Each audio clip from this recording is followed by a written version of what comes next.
मेरा नाम हर्षवर्धन सिंह है। हर्षवर्धन, आप की उम्र कितनी है 26 वर्ष। और आप कौन से गांव से हैं? ग्राम तिमनी। राम तिमनी कहाँ पड़ता है ये? उमरिया जिले में। उमरिया ज़िला में।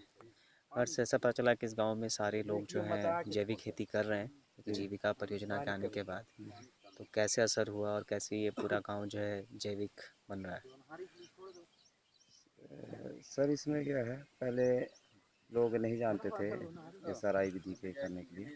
ये जीविका परियोजना में आए, हम लोग उनसे जुड़े और फिर ऐसे धीरे धीरे लोगों किसानों को जा के बताए, बैठक किए, उनको बैठक के माध्यम से जानकारी दिए। फिर आज ये समय में ऐसा है कि हम पूरे टोटल जैविक खेती कर रहे हैं, घर में खाद तैयार कर रहे हैं। पिट कुछ के यहाँ पिट बना है, कुछ परत खाद जो बोलते हैं वो बनाकर खाद डाल के खेत में वो प्रयोग कर रहे हैं। पहले ये था कि जैविक खेती यहाँ बहुत लोग प्रयोग कर रहे थे, जिससे उनकी ज़मीन भी नष्ट होती थी। पर हमने इस बार पिछले वर्ष जैविक खेती रासायनिक खेती में और इस बार की जैविक खेती उत्पादन में हमने थोड़ा सा वो अंतर आता है, तो बहुत चेंजेस हुआ है।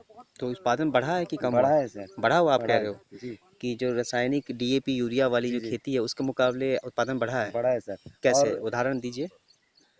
जैसे आपके यहाँ बढ़ा है? जी, जैसे कैसे बढ़ा, बताइए। जैसे पीछे हम लोगों ने पहले क्या है, छिट्टा मारते थे और ये रासायनिक खेती प्रयोग करते थे। हम्म। तो उससे क्या हुआ, हम लोगों ने पहले कम से कम इतने से ज़मीन में जो है कम से कम 3-4 कुरई बोलते हैं यहाँ, हम्म। है ना, ज़्यादा बीज भी लगता है। हाँ, हम्म। कुरई बोलते हैं। तो एक कुरई में 4 किलो आता है, हम्म। तो 16-15 किलो लगता था बीज इसमें।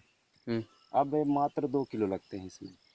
और उसका उत्पादन कम से कम कितना हुआ, कम से नहीं, ये 2 क्विंटल हुआ था हम्म। है। और ये मात्र 2 किलो बीज लगता है इसमें, हम्म। तो इससे 5 से 6 क्विंटल आ जाते हैं। और खाद कौन सी डालते हैं? खाद हुए जैविक खाद डालते हैं, जो केचुए। और पहले कौन सी डालते थे? पहले ऐसे ही गोबर वोबर फेंक देते थे, और प्लस वहाँ से जो लाते थे कृषि विभाग से या मार्केट से, ये रासायनिक खाद, हाँ। यूरिया DPO, तो इसका प्रयोग करते थे। अभी वो बिल्कुल बंद कर दिया बंद है? कर दिए। पहले हम लोगों को मालूम नहीं था, नहीं, पर ये प्रयोजन आया, हम्म। इसके माध्यम से हम लोगों को जानकारी दिए, फिर उन्हें बंद कर दिया। तो आगे लगता है कि और भी गांव में ऐसे अपनाएंगे और अपना रहे हैं गांव में भी? अपना रहे हैं सर, हम लोगों ने एक प्रूफ करके उन लोगों को दिखा रहे हैं। हम्म। जैसे पिछले बार को थोड़ा इतना अंतर आया है, हम्म। और ये 2 वर्ष यदि जैविक खेती हो रहा है, इस बार उत्पादन पिछले वर्ष का और इस वर्ष का हम्म। ये अंतर जैसे लगेंगे, इसके बाद आंकड़े आएंगे, तो इससे फिर लोगों का और संतुष्टि मिलेगी। बगल वाले गाँव भी देखते, इससे लोगों का बल्कि और प्रभाव बढ़ेगा, उन लोग और करने में सक्षम होंगे।